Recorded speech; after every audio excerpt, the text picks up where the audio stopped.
Welcome everyone. So as I was preparing for this seminar, collected lot of material information from so many sources, and I was hoping to complete this in 2 days, but now this is the 4th day. Then I realized I may not be able to complete the entire presentation today.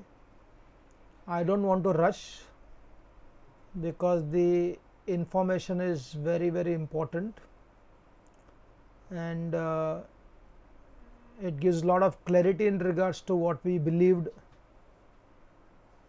not only based upon our belief system, but it had turned into our psychology also.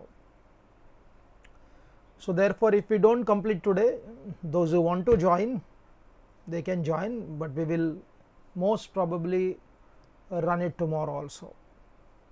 So yesterday we were discussing about how the nations fail.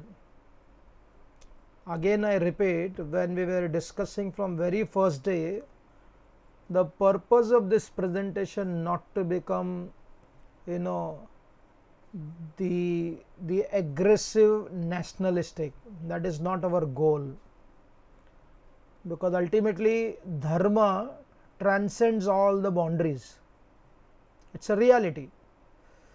In the spiritual world, there are no nations.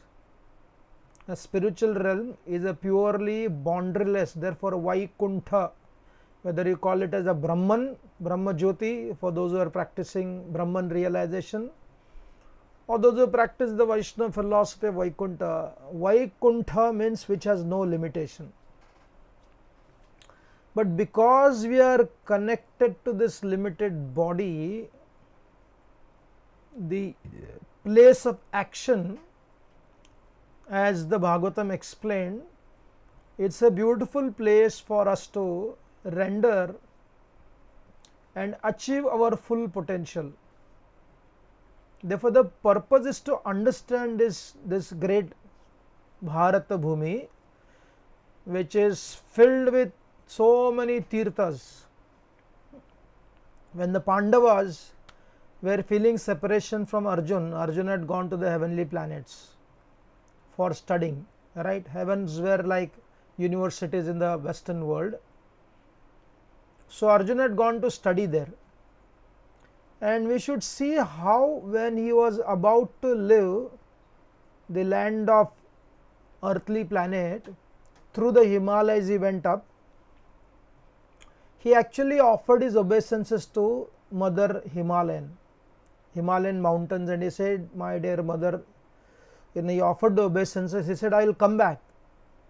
You have been so kind and gracious for me, allowing me to stay here and experience the beautiful nature. And when Arjuna was in the heavenly planet, very interesting, very beautiful stories there. When he was there in the heavenly planets, there was a big celebration happening in the heavens, and Arjuna was invited for that celebration as a courtesy, as a refined human being. When he attended the ceremonies, but his mind, it is explained, was all hooked up with his mother and then brothers and his wife. While appreciating the beautiful presentation which was happening in the heavenly planets, he did not lose track to where he was supposed to go. Meanwhile, here on the earthly planet, the Pandavas were suffering the separation from Arjuna. Then they approached their teacher, Daumya Rishi, the great Daumya Rishi. Hardly anybody knows about him, but he was the main teacher of the Pandavas, more than Dronacharya. So when they approached Daumya Rishi spoke to them about traveling across all the tirthas of Bharat. I was always wondering, when did Pandavas come to South India? When did Pandavas go to North India? When did Pandavas go to Western India? But if you read there, Daumya Rishi explained to the Pandavas about all the tirthas. And what did they talk about? They did not speak about the temples. They did not speak about the states. He did not speak them about political reality, even though they were very much into the whole narratives of politics. But he discussed about tirthas. He discussed about tirthas, and then they chose to travel all these 4 quarters. That is how they connected to the narratives of Bharat Bhumi. Therefore, the purpose is very clear. The purpose is to experience gratitude, take responsibility, and contribute something tangible so that we grow. Those who are surrounding us, they will grow. Those who are beyond us, beyond the border, they will also benefit. And that is why Lord Chaitanya Mahaprabhu made that very beautiful statement, Bharata Bhumite Hoila Manushya Janma. Understand and try to do as good as possible to others. This was the nature of this land. But then what happened? It is but natural. The invading forces anywhere in the world want to expand their kingdom. When their ambitions went beyond their means, then they became brutal. Right? And not only politically try to control, they try to control you psychologically. They try to control you socially. They try to control you from the perspective of the wealth also. So yesterday we saw the false narratives. And then we also, we'll just recap what we did. We discussed about Sati, how the British evangelic, created this so much of information about Sati, as against all the famine what happened, and millions of people were killed. We discussed something about positivity in revolution. That is the second principle. Whichever country did not see any positive revolution, they were continued to be drained by the foreign forces. It is explained, when you become a beggar, you need mercy. A beggar runs for a mercy. But if you are looking for justice, you have to fight. Nyaya और कृपा में अंतर होता है. So therefore we go to the superiors and ask them to give their mercy, and it is up to them when they will give. Therefore Krishna, when we go to Krishna, he will choose when he wants to take us back to the spiritual world. We can't decide. It is not like attending some material examination. We only have one power to perform our spiritual activities. But in regards to justice, न्याय चाहिए तो न्याय के लिए लड़ना होता है, भीख नहीं मांगना होता. So therefore the positive revolution was created in such a way. Other nations, like I spoke in the first day, the South America, the African countries, right, they lost their root faith. South America was very brutally dismantled with their root culture. Their language was destroyed, their faith was destroyed, their land was destroyed. Why this happened? Because there was a native culture without the Rishi Parampara. One of the greatest contribution for Bharat is the Rishi Parampara. In the 10th chapter of the Bhagavad Gita, Krishna talks about Rishivir, jo Saptarshi, the 7 Rishis. Every one of us, one who is born in this land, will have some Gotra. Kashyapa Gotra, Bharadwaj Gotra. It doesn't matter whether you are a Brahmana, Kshatriya, Vaishya, Shudra. Everybody is connected to some Rishi. And because of this Rishi Parampara, the nation broke but did not disintegrate.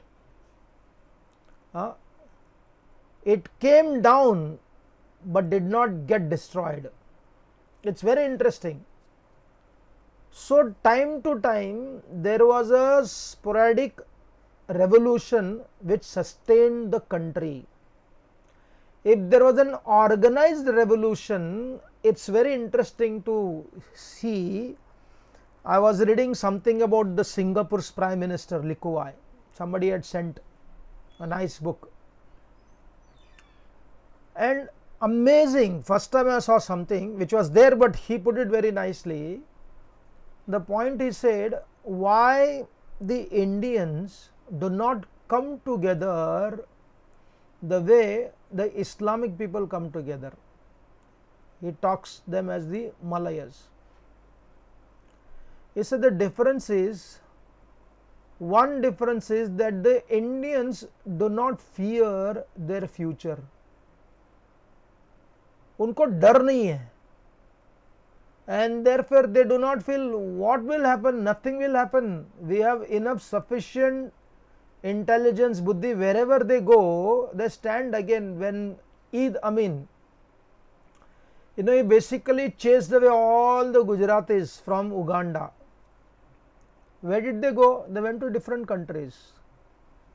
They came to United Kingdom also. They rebuilt their resources. The Sindhis were basically driven away from Sindh, now which is Pakistan. I know one devotee's father, he was telling his grandfather had such a land, such a prosperous land. One fine day, just imagine when we are thrown away from one bedroom flat by the owner, you experience such a pain. The entire country of Sindh, one of the greatest migration happened, forced migration. They lost everything. He was telling, he said, we had to come from so many places, moving from one place to another place, and what happened? We did not become victim forever. We did not become victims forever. We became survivors. We thrived. We don't go back in regards to fighting and saying, oh, we lost it. We lost it. We lost it. We remember that. But we thrived also. Right. So there was a very interesting principle. What happened to the powerful cultural Bharata? There are two classes of people. One class of people were struggling to re-establish, and other class of people were very negligent. To such an extent, I would tell this story. When we had gone to Sri Ranga Kshetram many years back, and we got to know the story that Malik Kafur, this was just before the Vijayanagar Samraj was established. When Malik Kafur attacked, he killed about 1200 Sri Vaishnava Brahmins. To protect the Ranganath temple, they did protect Lord Ranganath. But in bargain, about 1200, some say 12,000, it doesn't matter, 1200 or 12,000, it's a big number. When this 1200 Vaishnavas are slaughtered, you know what the narrative happened eventually? The political narratives also and the spiritual narratives also. They say it is the way that the Supreme Lord Narayan wanted these people to go back to the spiritual world. No. One has to tell the historical narratives also. They were slaughtered, brutally killed, murdered. It is not that you hold grudge against anybody, but at the same time you cannot forgive. Why you should not forgive? So that you can prepare to protect your culture. So positive revolution is very important. And the faith-centric people, we discussed this in Faith and Shraddha and Dharmic seminar.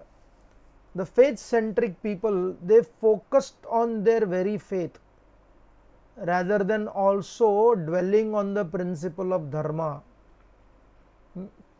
Therefore, we have to congratulate, we have to be grateful to at least some bhakti movement people This we studied in 9th standard in our textbook. The Bhakti movement basically protected the cultural Bharat, and the dharmic kings who were not politically alert, they gave in to the Mughal forces. But again, there was the Vijayanagar Samraj, the Vidyaranyas, the Vyasatirtha, Shivaji Maharaj, Rana Pratap, 1857 battle. It also reunited politically, created some strong resistance. So therefore, to say that all political struggle was useless, to say all spiritual struggle was useless, there was a conflict of positive revolution. It was not united revolution, but the revolution did happen. But if the united revolution would have happened, then we would have protected hundreds and thousands of temples. The next, why nation fail? Importance of ideology. It's very interesting. A switch of power instead of ideas will continue to make your nation fail. Once again, a switch of power instead of ideas. When Lord Ramachandra killed Ravan, then the power was transferred to Vibhishan. Who is Vibhishan? Vibhishan is brother of Ravan only.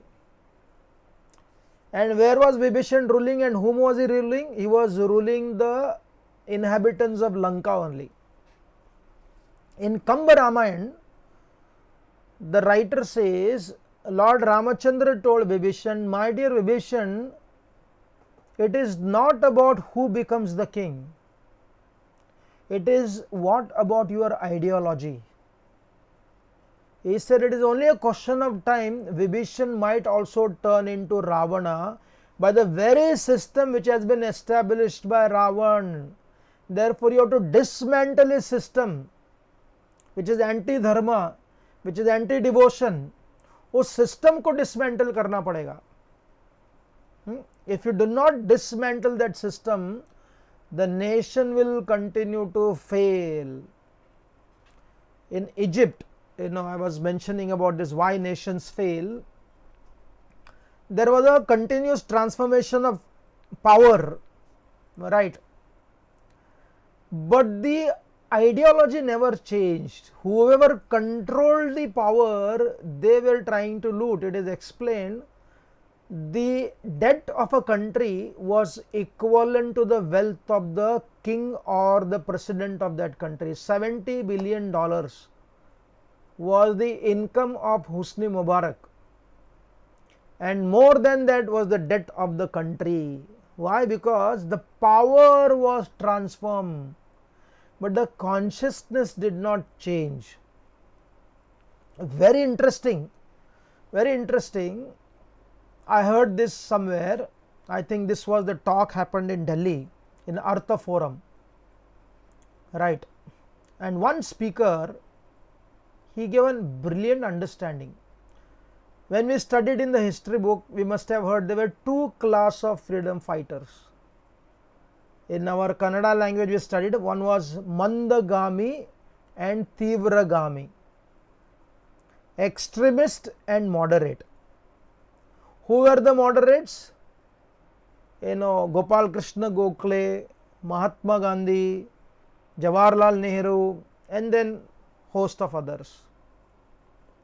And who were the Tivragamis? Tivragamis, Bal Gangadhar Tilak, Lala Lajpat Rai, Bipin Chandra Pal, and then Savarkar, Balwant Phadke, Chapekar Bandhu, Rajguru, Sukhdev, Bhagat Singh, Chandrasekhar Azad, large number of them. Very interesting. So this speaker was mentioning there were three kinds of prisoners in India during the freedom struggle. Very beautiful, very interesting. I was quite amused to hear this. The most difficult prisoners, who were so difficult for the Britishers to handle, they were sent to Andaman Nicobar.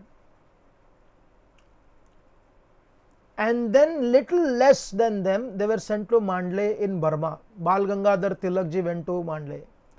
Veer Savarkar went to Andaman. And the third kinds of the prison, they were like a house arrest. They stayed in Yaravada jail, these jails in Arthur Road jail. And what happened to them? Some people who stayed in those jails, they wrote books from there, they got married from there. Eventually, they were called as the freedom fighters. It was the first time that one great freedom fighter said the difference between the extremists, which they called, and the soft people. He said one were loyalist and one were nationalist. So what the Britishers did, according to him, which makes sense, the Britishers transformed the power from the white people to the brown people. Of course, there were some people who, our Sardar Vallabhbhai Patel, and then Shyam Prakash Mukherjee, Rajaji from South, he was a Sri Vaishnava, right? These people resigned, and one should study. And some of these people who stayed in this regular jail, they came out and they became part of the same legacy. So there was an enchantment towards the British civilization, and we'll study that. Some of the addresses given in the UN State Assembly, going out, what these people were saying, we will study that in the education slides when we talk about how to build a nation. Next one, it's a very interesting also. We saw false narratives, we saw lack of positive revolution, we saw change of power without change of ideas, and fourth is accepting outdated beliefs at the cost of integral growth.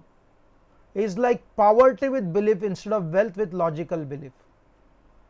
Now, in connection to marriage, in connection to child marriage, in connection to educational system, in connection to Varnashram, in connection to Manu Samhita. Of course, in India what happened? In India, other way around it happened. What we did? It was like baby along with the bath water. Everything what is past has to be dismantled, and we have to bring a new concept in this country. And therefore our first Prime Minister made a statement, the temple of modern India are the factories. No, the temple of modern India are the factories. The very person who placed him on the helm of affairs was Gandhiji. And what was the belief system of Gandhiji in regards to development of India?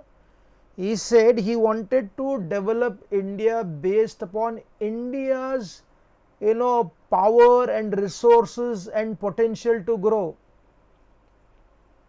Please read this beautiful tree. Now you'll get to understand, which was called as a Swarajya. A very interesting concept. And many acharyas, including Srila Prabhupada, talked about this Swarajya. Shivaji Maharaj spoke this in the 15th century, the concept of Hindavi Swaraj, right? And what did he do? People say Godse killed Gandhi, but Gandhi's economic model was repeatedly killed by Nehru. And not only, there was another concept of developed in India. What is it? That India lost everything because its belief in the scripture. India lost everything because its belief in God. India lost everything because its focus on Daiva. He said, let us do Purushartha. We discussed this talk in our talk on Purushartha and Daiva. So when you made your factory into the temples, the house which was the temple of every Hindu, they experienced such a growth, right? Till the 17th century, the reports of the Angus medicine, the reports of another scholar, economic history of the world, in the economic history of the world, when they actually studied which country was leading wealth management, China and India were actually battling with each other. Sometime China would be 24, India would be 26. Till the Britishers came to India, India's wealth management GDP was more than 26%. And nobody challenged for 14 years. And Europe was less than 8 to 9%. How many of you have studied this? In fact, slanderously they called as the Hindu growth rate. Hindu growth rate means what? Very slow growth rate. So therefore what we did was, very profound systems were there, we just threw them away without even understanding properly. And there was an attack again and again on educational system. There was attack. The concept of Varnashram was attacked. We said, recently Amritya Sen, I discussed that. If all the women are allowed to work, how can you say they did not work? Manu Samhita was slandered. The concept of divorce and remarriage, it's another subject only. For 1000 years, now I know it will shock you, but for 1000 years, the society in India had the courage, if the marriages were extremely challenging, where the man and wife have a great trouble within each other, the families have understood this, the priests have understood this, the husband and wife, they have understood it. Study the history of Maharashtra in the 14th century. Study Artha Shastra. There was a dharmic separation allowed, not reckless separation, not reckless divorces. There was an official ceremony for a separation. What was the child marriage? The concept of child marriage, if you study carefully, the child marriage was not when they were 7-year-old, 9-year-old. That is what the Britishers again presented. Oh, they get them married at the age of 7. It started happening without being connected to scriptural understanding. The Shudras, those who are hard working, skillful people, that is the definition of Shudra. It is not a bad word, which became bad word because again the bad narratives. No, they were ready at the age of 16 and 17 to take the responsibility of marriage. We are not saying that we have to break the law. Do the children now in the Western world and also westernized India, do the children do not have their boyfriend and girlfriend? Do they not fulfill their carnal pleasure? Is it wrong? Or is it wrongly done? The desires are there, the facility has become so easily accessible. Only thing what we have done it more animalistic in nature rather than making it responsible. ये सारे चीजों को उठाकर फेंक दिया, right? So therefore there are traditionalists and there are very liberals. The traditionalists are stuck. No, we have to follow exactly what in the Arabic world was given to us. Or some of our people also say like this. Manu, we will discuss this very interesting principle in the future. And the next one is false ideologies. Power being narrowly, this is the power being narrowly concentrated. This is the main theme. Power being narrowly concentrated. And what happened? Because the power was narrowly concentrated, the new Sarkar which came from the Western world, which came from the Arabic world, they controlled the resources to as less people as possible. We always raise this simple question: if the Islamic force says that we ruled your country for 1000 years, if they did rule for 1000 years, which is not correct also, and even if you rule 200 years, 300 years, different parts of India, why your people are so poor? Why there is utter poverty in that community? Why the empowerment did not happen? Why do you think India, after the British coming, there was a big disparity between the poor and the rich? Dharmapal writes in his book, before the Britishers came, the food what the poor person would do and food what the rich person would eat, there was hardly much difference between the two. There was no much difference. The ratio was 1:9 or 1:16. Now see the ratio, it is like 1:600. If you earn $1, the other person will earn $600. And what did the Britishers do? Very interesting. There is a book written by some very nice scholars called as Annam Bahu Kurvita. This Annam Bahu Kurvita talks about the whole concept of Annadan. And what a brilliant logic our kings and our big rich people had. What was this concept? They provided staying facility, they provided free education, and they provided food. If you provide these three things to the students will focus like anything. There were more than 700,000 villages. We'll come to that. And how many schools were there? At least 400,000 schools. We have not studied this in our textbook, because who wrote the textbook?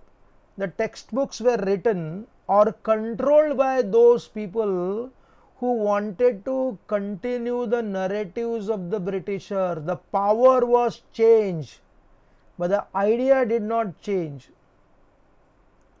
Again, observe carefully. If you go to India, how many of you gone to Shivaji's fort, the great Shivaji's fort? People should visit that. They are also kind of tirthas only. I was fortunate enough to take a lot of our school children to many forts. Shivaji's capital, Raigad. Shivaji Maharaj is another place called as Rajgad. His birthplace in Shivaneri, the Purandar, the Lohagad, and then Sindhudurg, so many places. You please go and visit Raigad, the capital city. You go and visit his birthplace. You do not find palaces there. You will find water bodies. You will find forts. The kingdom was protected and the water bodies protected the citizens. You go to Hampi, the great land of the Vijayanagar Samraj. You will find beautiful temples built, right? But we are looking for where was the palace of the great Krishna Deva Rai.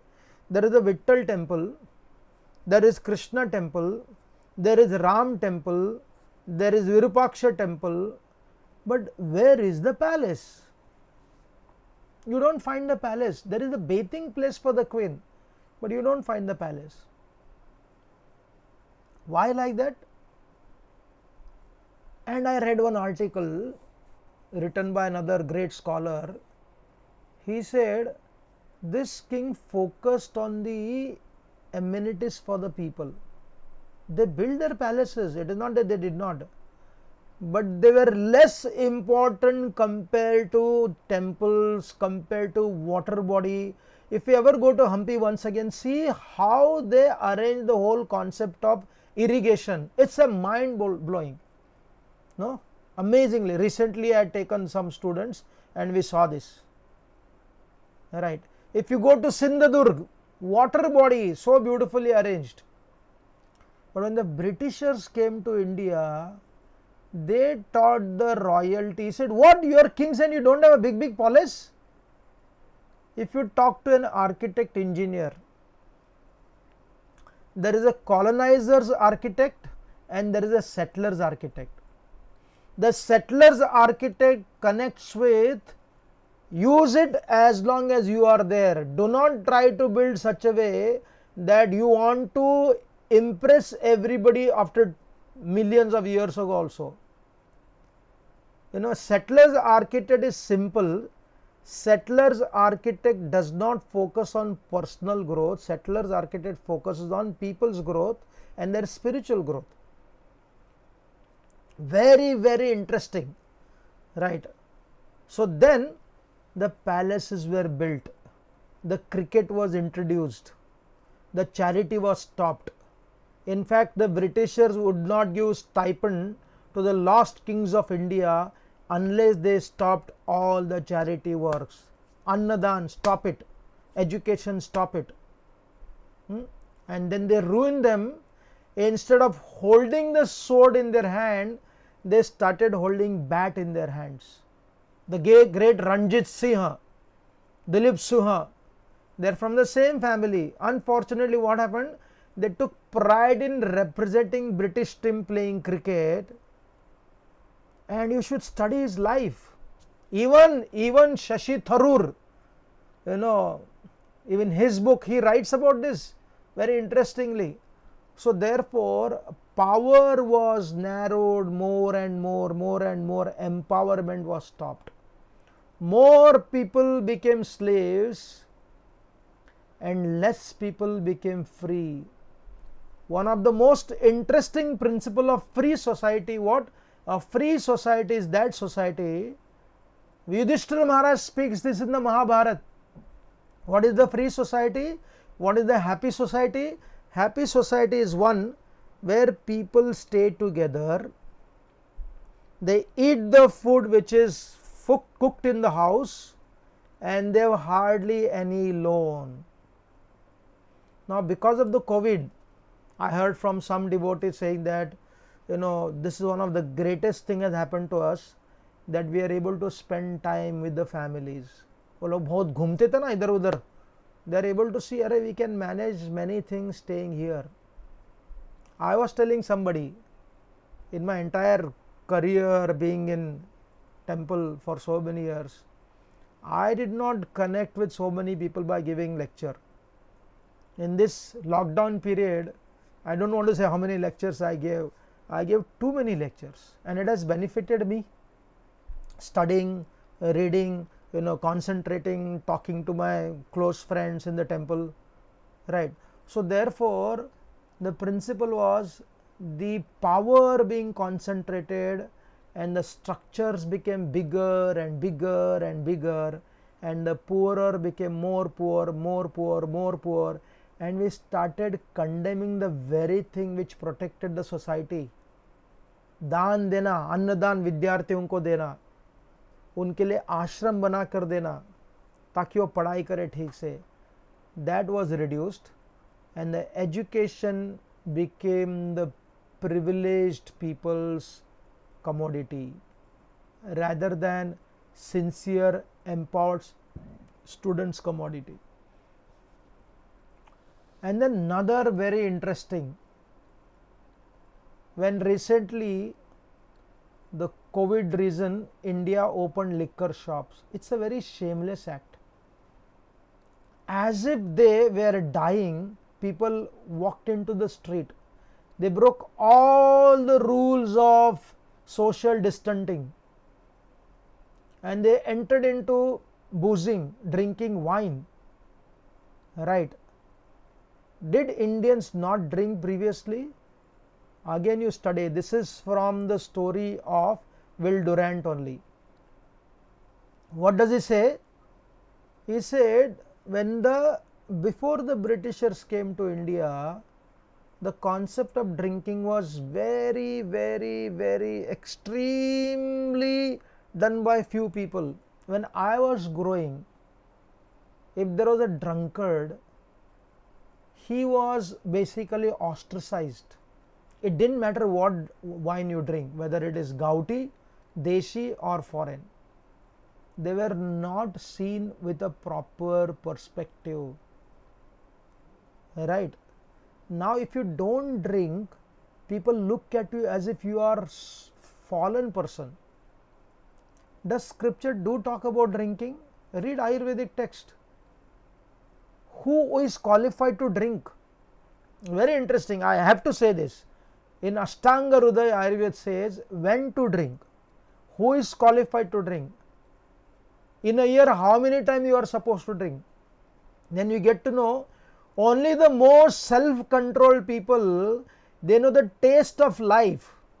And such people who are performing Herculean tasks, they would actually consume liquor during the winter, peak winter, for only few days.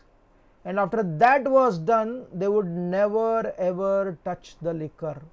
पढ़ो उसको, अष्टांग हृदय में लिखा हुआ है. Can anybody claim that we have such kind of ability? So our scriptures, our Ayurvedic text, they are not so called idealistic in regards to no, koi bhi nahi. At the same time, they are not stupidly liberal. Just to increase their revenue, they had this so many open license system, and we maintain that rule. You know what, I read in somewhere that Britishers opened 25,000 liquor shops and 8,000 opium shops. And what happened? Just like Indians, this why nations fail, he talks about this Sonara Island. People became corrupt and they continue to live with inaptitude. And what is India's great national pride nowadays? During the cricket match in the World Cup when India beat, this was in 2011 or I don't know when, I remember reading an article, Bombay city alone consumed, 28,000 or 60,000, I forgot the figure also. Right, that much of liter of liquor. So we have become a country of beer, batting and Bollywood. A teacher who is a science teacher, those who are working for ISRO, what is their salary? What a dedication, what a commitment, they are trying to do. One of my friend had gone to give talk to them. Very intelligent ladies, men, women working, trying to create so many things. How much salaries they get? Hardly anything. A cricket coach gets 6 crore rupees per year. It is not the government is giving that money. We are the one who are giving that money. 6 crore rupees for a teacher. And what does it teach you? How to bat. And here these people are trying to do a lot of scientific invention who are rooted in Vedic culture, rooted in Indian culture. Most of the scientists, if you go and talk to them, they are so much rooted. And what is their salary? They get so less. There is a room for sports, there is a room for entertainment, and both are meant for entertainment. Our children should play. Our children should be entertained. Our adults should play and they should be entertained because that is very much required. But when the entertainment and the sports become your leaders, they start giving you narratives. There is such a disparity, and we don't blame the sports people. We don't blame the people who are acting. No, there are some good people also. But the whole approach of the citizens, we are lethargic, but we expect the leaders to change. Unless we take the responsibility, cricket board for so many years did not pay a tax. I don't know whether it is there or not. I remember reading in Wikipedia that BCCI owns 1,20,000 1,20,000 crore rupees. 1,20,000 crore rupees. Even if you tax them 35% today now, how much money will come? At least 40,000 crore rupees. Up until now, it has only paid about 50 crore rupees in a tax money. So giving 50 crore rupees for corona help, it's a peanut money, right? And if that money, let us tag to the government of India, use that money. If you use 1 lakh crore rupees when the lockdown is taken out, and support the teachers, support the student, support the farmers, not just give them money, empower them, right? And whose money is that? It's a very interesting principle. The government does not take any action unless the citizens become alert. It is not that we go and break things. A revolution has to happen, the revolution of intellectualism, alertness. When that happens, then what happens? The corruption goes away, inaptitude goes away. It is not the politicians responsible for corruption. It is the citizens 100% responsible for that. This we have to understand very carefully. And then, what did the Britishers taught the Indians? Can you imagine? There are so many articles written about those who worked in India. Those who worked in India from the British citizens. In 1775, the Macrobie household had 110 servants for 4 family members. And where do we keep hitting? अरे Indians लोगों ने शूद्रों के साथ ऐसा किया, शूद्रों के साथ ऐसा किया. William Hackey had a staff of 63 people, and he considered that was not so great, I should need more. He said when he went back, he had a profuse way of living in India and faced problems transiting back to London. An average 268 bottles of wines had been drunk in a British household in India. Reverend Tennant, Reverend is a priest, stated that the gentleman would often finish a whole chest of claret of wine while judging its quality at the dinner table. मतलब क्या तमाशा हुआ होगा. And unfortunately, our people, our elite, our rich people, they imitated them rather than imitating their ancestors. You take any wealthy person, Krishna appreciate the birth of the wealthy person in the Bhagavad Gita. Do you think Krishna is capitalist? He says, Shrutinam Srimatam Gehe Yoga Bhrashta Bijayate Atva Kule Yogi Bhavata Dhimatam. You can be born in a rich aristocratic family. Why rich aristocratic family? Because there is a sensitivity that they have wealth, and because there is that aristocracy, they know the art of sharing with others, empowering others, helping them to grow. But what has become now?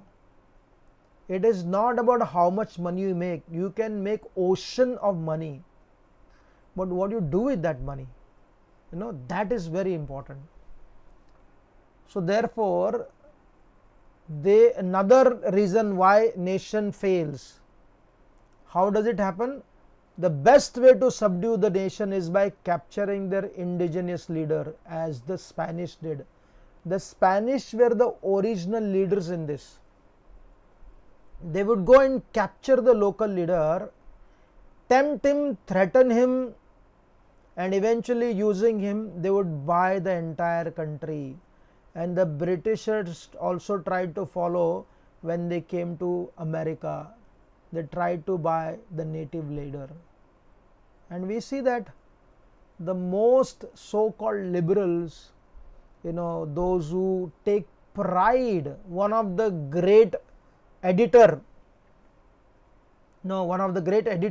infamous editor, we have to say, one devotee, one American devotee went to visit him. He said, take all these books, all this rubbish, you take to your country if you think they are working for you. give us dollar. He said, we want to be like you people, right? And such people, when they are the editor-in-chief, what will you expect other than cheap articles of slandering your Sanskriti, slandering your way of life? Therefore, the British captured the educated slaves. The royal families did not fight after the 1857 battle. It was the ordinary people. Neither Subhash Chandra Bose nor Arvind Ghosh, of course Arvind Ghosh's father sent him to London hoping that he does not get connected to anything Indian, but he came back to India to fight. Most of the freedom fighters came from nice cultured family.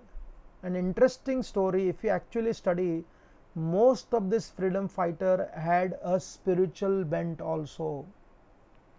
Alright, and then what happened?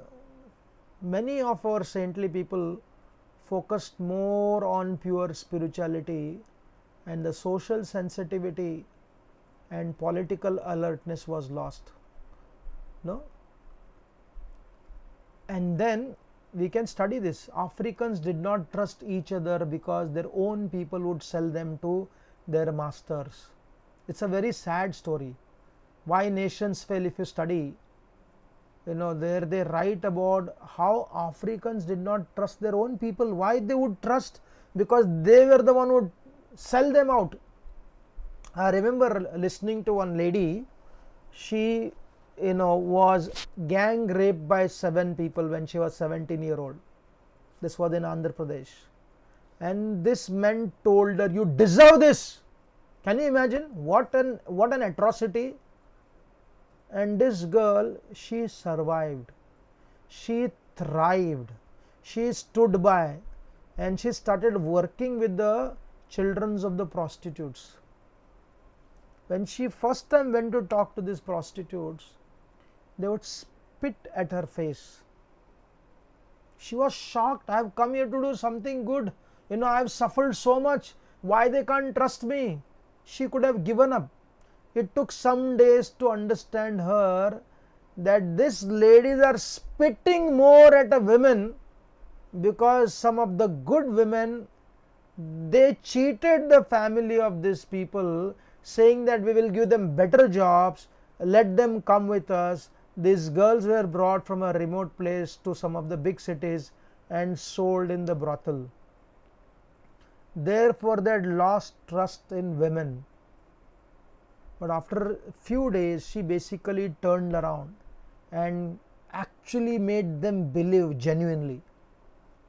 And what the Spanish did, they knew best way to capture the local and convert him to your situation by tempting them, and then you will buy so many laborers and slaves for you. In 18th century, African population was 22 to 24 million. Had there been no slave, it could have been reached 45 million. If you see every year, 5% increase. And what was this concept? This concept was Ravana and Duryodhana practiced it. They would capture people, they would buy people. And this is what Dronacharya, Kripacharya, Bhishma tell Yudhishthira Maharaj. My dear Yudhishthira, we can only bless you, but we can't fight for you because we have been purchased by Duryodhana. ये श्लोक है महाभारत में. Recently, one of the great police cop, Arvind Inamdar, when he departed from this world, he would come sometimes and we would go to his home also and he would tell this story. He was a deputy police commissioner. I would not name this politician. This politician was the one who corrupted. He said, I want the police department to protect my MLAs. And this police officer said, sir, we are not here to protect your MLAs in regards to political instability. Our goal, our job is to protect the citizens. Of course, he was transferred. And therefore the breaking niche happened because of the slave trade. local kings fought with each other. In Africa, 8 million people were exported in slave trade. 8 million people from 1700 to 1820. And 1 million likely were killed in trying to sell each other, in internal conflict among the Africans. And in India, around 500,000 Indians were taken to Mauritius in 1820. We talk about West Indies, right? How many people were shipped from India to West Indies? Where is Caribbean? If you want to go now also, some of the devotee preacher, they invite. If you don't have an American visa, it takes 3 days to reach from Bombay to Guyana. It takes 3 days. If you have an American visa, you fly from Mumbai to New York, that takes 17 hours. New York to Florida, it takes 5 hours. Florida to again West Indies, it takes about 3 hours. Just imagine 1820, these people didn't even know where they were going. They were not students with Google being their teacher, map being there. Most of these people did not travel out of their small town. Now also there are people in in North India, they are from near the Badrinath area. But so many people have not even seen Badrinath, Kedarnath, which could be 150 kilometers away from them. They can't afford. They can't travel. They don't have the luxury of traveling. Recently, I had taken about 100 people from a village. Some devotees organized a yatra to Melukote and Mysore. And the people who were the children of some school children, parents of the school children. From Bagalkot to Mysore is less than 400 kilometers. And most of these people were well-to-do farmers. They had some money. I was talking to them, how far have you traveled? They said, Bagalkot se hum log Vittal ke mandir tak gaye hue, about 140 kilometers. Mysore was a Karnataka's capital at one point of time. It has a great history. That was the first time they were coming. Just imagine suddenly 3.5 million people are shipped to West Indies as laborers, separating them from their families. You can imagine what must have gone through them. And they couldn't come back. They couldn't come back to understand what was their ancestor, where they stayed. Now some of them, they try to come and try to find. It's a painful story. If you ever go to any such countries, go and talk to these people. Understand what pain they must have gone through. And then one other reason why the country fails, because of the brute force of the enemy. This is written by Alex von Tunzelmann, author of Indian Summer. What does he say? What was India? Vast, mighty and magnificent, brilliantly organized in a smaller setup, culturally unified, this is not my words, and dominated a massive swath on earth. Then what happened? Underdeveloped feudal realm, split apart violently by religious factionalism and barely able to feed its illiterate, diseased and stinking masses. Who created original communal fight? The Britishers, when they introduced the cricket in India, there was a Farsi team, there was the Islamic Gymkhana, there is a Hindu Gymkhana. Go and see in Mumbai. Hindu Gymkhana, Farsi Gymkhana and Islam. In this way, consciously they separated. They created a caste system in the army. In Shivaji's army, even the tribals could fight. In the British army, for your information, and they say you created the caste. If you are a Shudra, you could not join the army. You have to be Kshatriya only. Study this carefully, then you realize how, to what level the concept of divide and rule they took over. Right. So then what happened? You see, what was that? Before the British came here, and then see what India happened. You know how India was destroyed. And this is the view made by a British Prime Minister. He was not a Prime Minister, but he was made a Prime Minister. As India is to be bled, the lancet should be directed to those parts where the blood is congested, rather than to the which are already feeble for the want of it. Here blood is money. And you know what happened? They looted like anything, and the loot and the loan, Will Durant speaks about it. I can't even talk what is the value of the money. This is up to 1920. The loan what the British government had to pay to British India. So many stories are in this regard. The forest laws, the mining laws, the opium trade, why China became so angry with India. So this was the figure. And then what happened?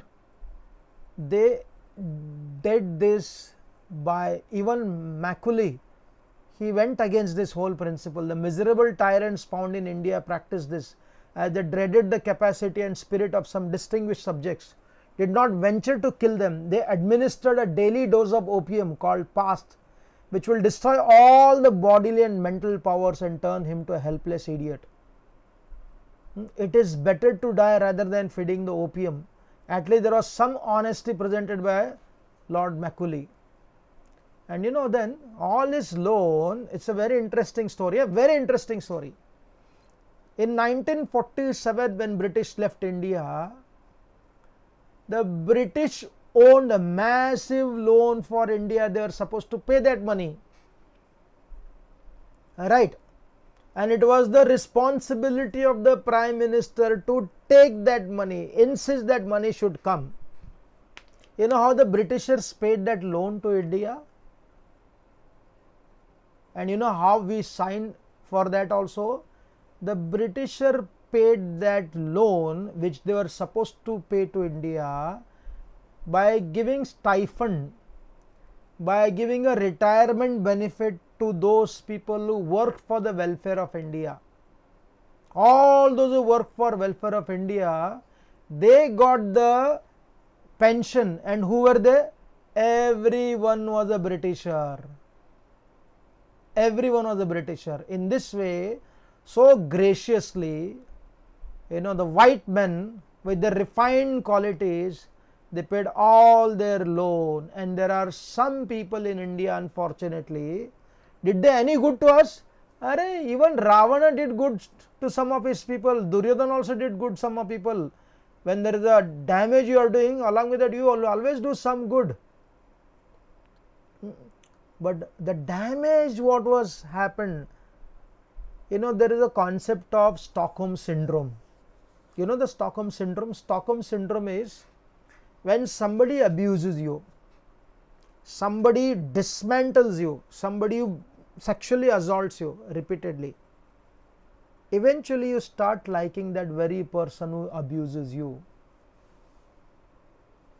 You start liking them. Can you imagine what kind of destruction must have happened to your brain? When you start appreciating the very person is responsible for your abuse. And that is what many Indians went through. Just because they went to convent school, studied English, they became something what they became. But politically, historically, they did not even understand the true story. We are not here. Please understand. We are speaking all this. It is our sadhana. What is our sadhana? Not to hate the Britishers, but not to forget the story. Why not to forget? So that you can learn the lesson. In London, when I was there about 2 years back, somebody showed me a video. The Sardars, the Sikh people, the Sikh people, there was a video made where they are showing the homeless people in some part of United Kingdom. And who was providing them the food? The food was provided by this Sardar people. And one Sardar said, these are the very people who made us go hungry. They starved us for hundreds of years. But we don't hold grudges. But we don't forget the story. It was a very interesting principle. Therefore, we are not here to create hatred towards anybody. We are not here to breed hatred. We are not here to feel angry, frustrated, hopeless. No, our Shastras do not allow us to stay in the past. Our Shastras do not allow us to creep about the past. Our Shastras do not allow us to feel victim. Our Shastras teach us to rise and have the courage to learn the history properly and have the courage. You can forgive someone only when you have power. Forgiveness without power is nothing but cowardice. When you have the power and resources, when you forgive then that becomes a great ornament. So therefore, when these principles are understood, the first is false narrative is the cause of nation's failure. The second is not enough revolution is the cause of nation's failure. Corruption and complete neglect is the cause of nation's failure. Brute force of the foreign element is the cause of nation's failure. Concentrating the power is the cause of nation's failure. Transfer of the power but not transfer of the ideology is cause of the nation's failure. Right, we saw this.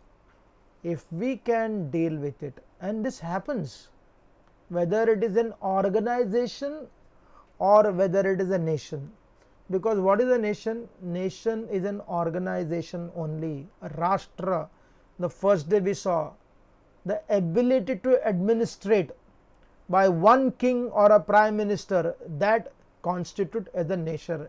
It's a definition based upon a political power to administrate. What is the takeaway from this? How do we build an organization? How do we build a nation? We build a nation by two powerful principles. What is it? And you read all over the scripture. It is invest in knowledge and develop your resources. What is it? Invest in knowledge and develop your resources. What was the Pandavas' position? They were the Chakravarti king, but instantly lost everything in the gambling match. They were brutally separated from the reality, and the Kauravas tried to break them. Through confidence they tried to break them. They tried to create division amongst them. When they came to the forest, they were broken people. But at the same time, those broken people became a transformed people. And with the advice and the instruction and the teachings of Krishna, what did the Pandavas do? The next 12 years of the forest life was not living like a vanaprastha. They were preparing. How did they prepare? They collected so much of knowledge. If you just study Vanaparva, they learned from the rishis, and they collected. Bhima made friendship with Hanumanji. Yudhishthira Maharaj learned the art of gambling. If he had to gamble again, he learned the best way to gamble. He learned the Smriti Vidya. Then Arjuna went to the heavenly planets, collected all kinds of weapons. He fought Lord Shiva, he collected the Pashupatastra. What they did was, they did not just spend time, they collected the resources. There was two things happened in their life: knowledge collection and resources collection. When the knowledge and resources collection happens, then the society grows. But before that, the broken society, what does broken society experience when it is broken? This was one great educationalist, Indu Madhigi. She was giving a talk in education and she made this 4 interesting point. What is it? The 4 things happen to a broken nation. Poverty becomes everywhere, and it is not the poverty only of the resources.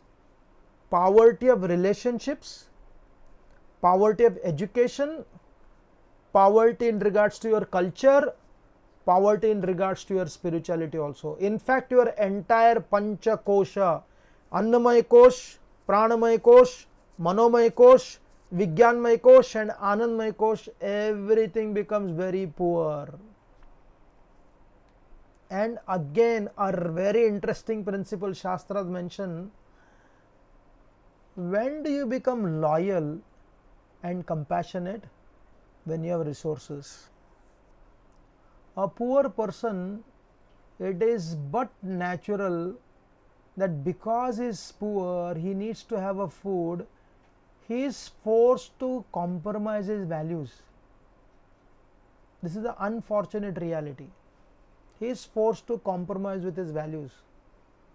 And therefore our rishis, Bhishma Dev, he tells Yudhishthira Maharaj, he says, why women have to have their stri dhan. उसके लिए हम लोग अलग seminar करेंगे. Why in the Mahabharata it talks about every person should have their resources. We are not talking about limitless prosperity, but there has to be stability. A cultural stability gives rise to loyalty. Very interesting, in the Dhanur Vidya, in the Dhanur Veda, one person who teaches this stick fight in Maharashtra, he has a school called as, based on Arjuna's name, Sabyasachi Gurukul. He teaches these children the stick fighting because it basically increases your lung power, it increases your cardiac power, and mentally it is very powerful also. So he was telling me, he said, when you are resourceful, when you have a power to protect yourself, with culture you create non-violence of the highest order. When do people create violence against you? When they see that you are poor, you are powerless, you are too humble, तो आपको दबाते रहेंगे, दबाते रहेंगे, दबाते रहेंगे. लेकिन अगर आप अपने पैर पे खड़े हो जाओगे ना, he said, therefore Dhanur Vidya, when it taught to the cultured people, then the oppressor would not dare to attack them. तो अपने अब वहाँ अहिंसा की स्थापना होती थी. And he made another interesting point. He was talking to the Home Minister of Maharashtra, not this government, but the previous government. They said, what is this you are teaching? The kids will become rowdy, they'll be very cruel. He said, come on, what are you talking about? He gave us statistics. How much police are there to protect the Maharashtra citizen? The ratio is quite big. The ratio between one police is supposed to protect the citizen is huge. It's huge means you can't imagine only. He said, if we train people while giving them proper values and the self-preservation, you think anybody will mess up with them? Nobody will mess up with them. And secondly, because these people have been trained by proper culture, they will not misuse it. He said, your work is reduced, people became self-sufficient, non-violence is automatically established. Therefore, he said, the purpose of martial art, the purpose of Shastra Vidya is to increase ahimsa. Therefore, the famous verse which is spoken and placed in the Parliament of India, what is that verse? Ahimsa paramo dharma. Ada ada. What is the complete? Ahimsa paramo dharma. Himsa dharma tataivachaha. It is coming from Krishna. It is coming from Mahabharata. What does it say? Our goal is ahimsa. But if somebody attacks us, then we will achieve ahimsa by the process of himsa. But himsa is never our upasana. Himsa is always our short term instrument. But unfortunately, what has happened? We define this country, define this land as the land of Lord Buddha, Lord Mahavir and Mahatma Gandhi. When you present ahimsa to such an extent, then when you are supposed to take an action against the intruders, what will happen? You will be forgotten the act of punishment only. Therefore, certainly it is the land of Mahavir, certainly it is the land of Buddha, but it is more certain it is also the land of Durga, it is land of Shiva, it is land of Krishna, it is land of Ram. And when Sita in the forest, she told Ramchandra ji, Bhagwan Ramchandra ji, he said, we have come for Vana. हम लोग one में आए हुए, आप ये धनुष्य क्यों लेकर जा रहे हो? एंड व्हाट डिड राम से? ही सेड, माय डियर सीते, हम वन में हैं लेकिन वनप्रस्थ नहीं है. We are in the forest but we are not retired. He said, whenever I hear the cry, the poor being oppressed, my धनुष्य automatically stands. मैं उसके लिए खड़ा हो जाता हूं. We were stuck to the first chapter of Bhagavad Gita. Arjuna's confusion has become civilizational identity of India, unfortunately. The Bhagavad Gita doesn't stop in the first chapter. The first chapter is the confusion. So therefore, yes, our goal is non-violence. There is no question about this. The goal is kindness. The goal is charity. Goal is to make other preserve also.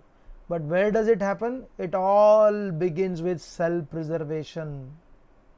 If the nation is protected, it can do charity. So in a broken nation, what does it experience? It experiences four things. Poverty, and poverty gives rise to shamelessness. Once we become shameless, then it doesn't matter. It doesn't matter whether I have COVID, I don't have COVID, others have COVID. I need to stand in line to buy liquor and celebrate, throw the party. One devotee was telling me, Indian people in Canada, in Toronto, in the backyard of their house, they had a party, 5-6 people, and some neighbors took picture from above. And the Canadian government, they fined them $5,000 Canadian fine. 2.5 lakh rupees gone. अरे शराब पीना है आपको, आयुर्वेद के सामान P तो देखो. शराब नहीं पीना है, then you follow the Ayurveda also.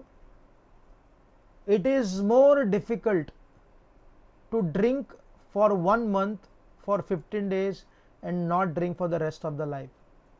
Therefore, the wise people say, why get indulge in it? And now what has happened in India? The shamelessness in regards to drinking. I've heard from so many people. I saw this in the plane myself. One man was sitting next to me, and how many bottles. I was seeing which one is he drinking. Odka pee raha tha. इतना पिया, and बार बार you would come and tell, महाराज आशीर्वाद देना, स्वामी जी आशीर्वाद दो, right. I said keep enjoying, man, go away from me. I said keep enjoying. So when you become shameless, you become violent. And when you become violent, the nature of violence is makes you slave. So this is the vicious circle of a person, of a society, of a state, of a village.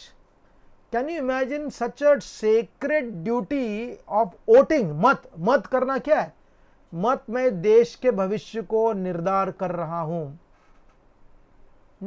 I have a धार्मिक opinion.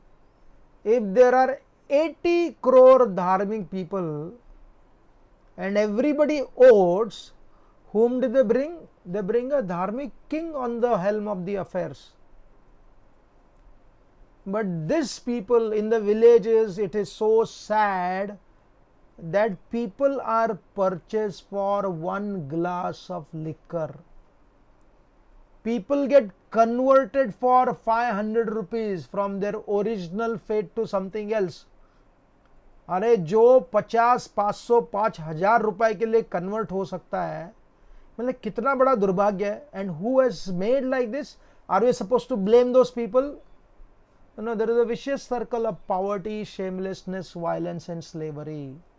But on the other hand, if every citizen becomes responsible and we help those who have, if they can help those who don't have, then what will happen? Then those who don't have will experience gratitude, will experience loyalty, will experience the desire to contribute, and the chain will continue like this. I remember listening to someone, he said, one great warrior, whatever he had, somebody came asking him something and he gave the money to him. Then this person said, sir, I will give back to you once my education is done. And this soldier said, don't give it back to me. He said, continue the chain. He said, if you give back to me, one person receives and one person gives back. He said, if you can make enough money more than me, can you help two people? That way the chain will increase from 1 to 2, 2 to 4, 4 to 8, 8 to 16. In this it will increase. If you actually study, this world is not a place of misery alone. This world is designed in such a way, if we so desire,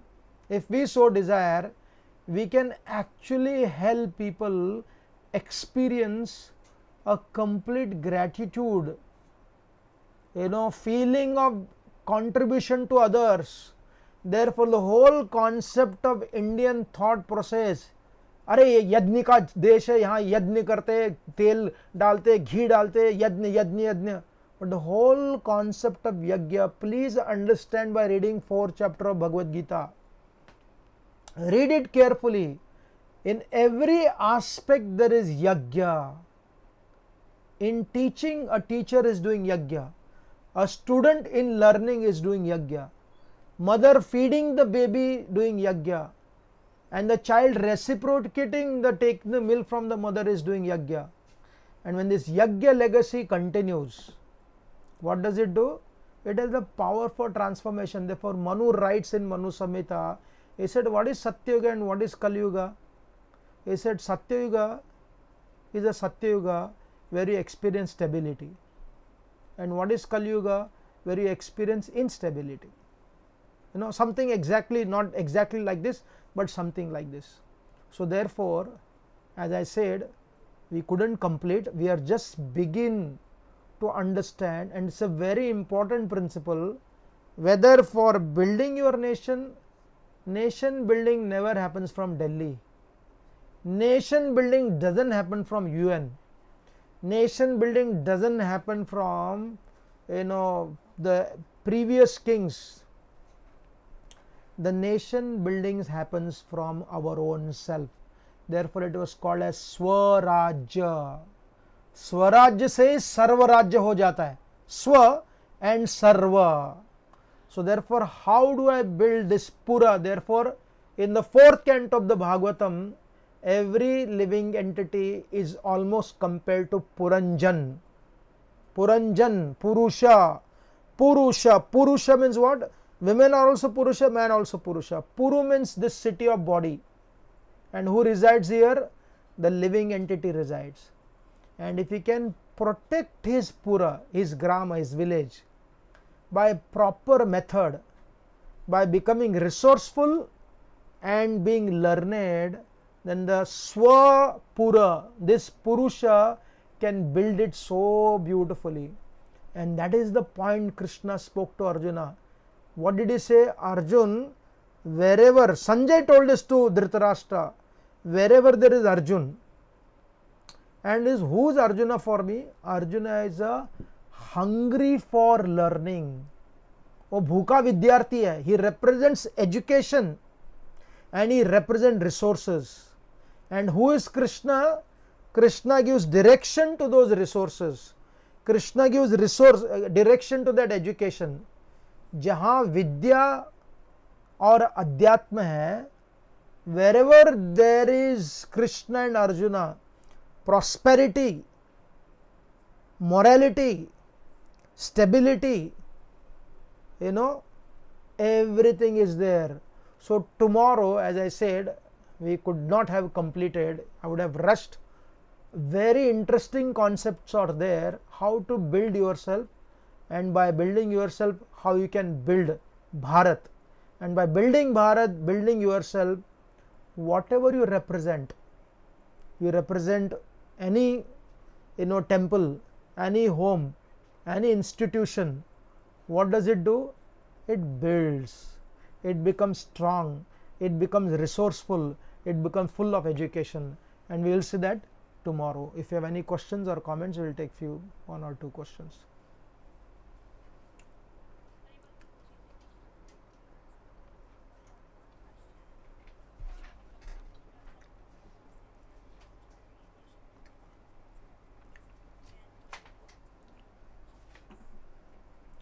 As I said, I concluded it is not the temple, it is not the kings, it is nobody other than, ultimately, we will discuss this tomorrow carefully. Through statistics we will prove that how, whether it is Mahabharat, whether it is Chanakya Pandit, whether it is a modern economist, those who are true economists, they talk who builds the nation. Please wait for tomorrow and see how the nation building happens. We can discuss that tomorrow. Okay, there is a question here from Radha Gopinath. The British government had huge loan for British India that pave way for China to be angry with India. Why did Krishnadevara Vijayanagar empire fail? Yeah, China became angry with India because India was producing opium and sending it to China. India did not directly responsible. Right, the opium trade, another very horrifying story. The British government did not allow the Indian farmers, especially in Bengal, to produce rice, that to produce cotton, that to produce opium, and the opium was sent to China to destroy it. So therefore there was some kind of anger. This is what I have heard. And why Krishnadevara failed? Yeah, I was supposed to narrate this story. If you study, one of the most unfortunate thing happened, that Shivaji Maharaj left his body at the age of 53. Rana Pratap ji left his body at the age of 58. Bajirao Peshwa left his body at the age of 39. Great Krishnadevara left his body at the age of 41. It's a most painful story. Why did he leave his body? Because of the utter selfishness of some of his family members. It was a glorious empire. He was a great Vaishnava, compiled beautiful poetry glorifying the Lord. Andal, I mentioned that, did lot of good things for many temples. It was a great learning center. 10,000 students were studying in Hampi's educational center. This is not my account. You can read it. But his brother, he conspired against Krishnadeva Raya using one of the greatest minister in Krishnadeva Raya's kingdom. Not the minister directly, but his sons. They conspired against Krishnadeva Raya. When Krishnadeva Raya was traveling in South India, his son, who was supposed to be the next king, was poisoned and killed. And when they did the inquiry, they got to know that the chief minister was not involved, but his sons were involved. So Krishnadeva Raya had to punish them. He had to put them in the house arrest. He said, I can't do anything to my minister and his children, because they are the one who basically helped me to be what I am today.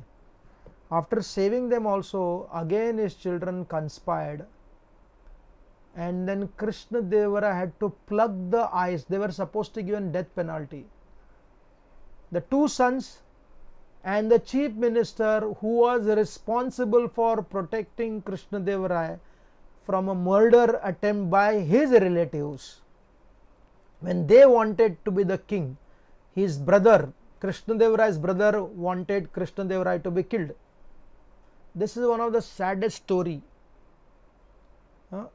So what happened was, when Krishnadeva Raya had to give the penalty of plucking their eyes, he couldn't handle loss of his son, loss of his chief minister, and then there was such an unrest for the kingship, and he was forced to make the very brothers who were responsible for the murder of his son.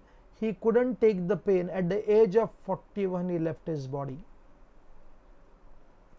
Now there is another, I don't know how many other Maratha Itihascar can make this proper. Sambhaji Maharaj was the son, and his mother had died when he was very young. And Shivaji Maharaj had another son from a different wife. His name was Rajaram. The Rajaram's mother wanted her son to be the king. And that anxiety was there. Eventually, there was a trouble in the Maratha history also. And Sambhaji Maharaj, I don't know how far, but this is what Jadunath Sarkar writes in his book on Shivaji Maharaj. Eventually, Sambhaji Maharaj he made his stepmother trampled by an elephant. That was a harsh punishment. And there are so many stories like that. It is not only the Mughals. Aurangzeb was brutal to kill his brother, but this also happened among the Indian kings. At some point of time, they developed this attitude of that kingdom belongs to me, rather than saying that I belong to the kingdom. Right? There are so many families in India, the ruling family, the political family. They feel that they are privileged to rule India. In the regional politics also, in the central politics also. And our citizens sometimes, they don't realize this big difference. If the political people are focused on their own family, then the general people's family will be destroyed. But if the politicians are focusing on the people at the cost of their family, 99% of the citizens' family will be protected. And that's what Lord Ramachandra had done. Lord Ramachandra was willing to cause pain to his own family so that he can provide to his family, to the family of citizens. Right? But still Ram is condemned. Oh, उन्होंने सीता को छोड़ दिया. कितने मूर्ख बन गए हम लोग. How stupid we have become. For the sake of the citizen Lord Ram renounced, they condemn him, and there are people, what they do, What is the Maharashtra's politics? Few families have come together. For them, more than the Maharashtra, it's their family. Sorry to say this, I should not bring active politics, but they are glorified. And Ramachandra is criticized. Lord Krishna chose not to be the king. Chanakya chose not to be the king. They created such a powerful system ki I sacrifice, let others. Lord Krishna could have, remote controlled the Pandavas.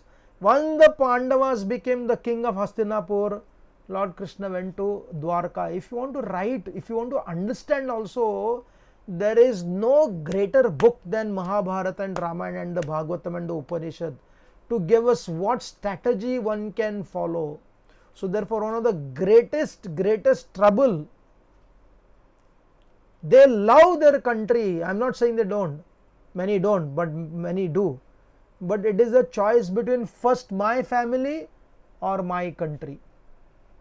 So therefore, whether I belong to the country or country belongs to me. So most people chose that country belongs to me rather than I belong to country. And this is the greatest adharma. It keeps happening again and again. Therefore, the nations fail. So many stories like this. Vijayanagar Samraj, Shivaji Maharaj, how much Rana Pratap had to go through this conspiracy also, family fighting. We read in the Bhagavatam also, Chitraketu Maharaj had a son. But unfortunately what happened, he neglected his otherwise. They did not come from any Rakshas family. They also came from a good family. Kaikai came from a good family. What happened? These ladies felt, how can our husband give more attention to that lady who has a son and neglect us? And this child is responsible for our pain. And what did they do? They fed poison to that small baby. And they were not evil women. Please understand, वो अच्छे लोग थे, राज परिवार के थे. And therefore, Chanakya so brutally writes in Arthashastra, राजा को परिवार जीवन नहीं होता, राजा कभी भी अपने पत्नियों के हाथ से नहीं खाना चाहिए, क्योंकि generally kings have more than one wife. He says never, and in that context he must have said that one should not trust women, but not in the context of regular family household. कि एक राजा, and every story when that affection ना कि मेरा बेटा बनना चाहिए राजा. How many industries in India broke because the mothers or the wives wanted their husband or their son should be the supreme boss of the industry. Rather than thinking about the industry itself, it became my son. My son lost the power and the industries also broke down. So therefore, it should not be my this thing. It should be the principle of dharma, and this is the greatest tapasya. अगर इस तपस्या में कोई पार कर सकता है ना, इस स्वार्थ के पाप से, बाकी सब पाप क्या बड़ी बात, no big deal. But this pap, and the Pandavas, therefore we should offer obeisances. Bhima, Arjun were much better than Yudhishthira Maharaj in regards to power, but they never allowed for people to come for a wrong cause. शराब पीने के लिए साथ में party कर सकते हैं, cricket match देखने के लिए 100 लोग साथ में जा सकते हैं, because the idea is very low ना. But for a cause of dharma, साथ में आना बहुत कठिन होता है.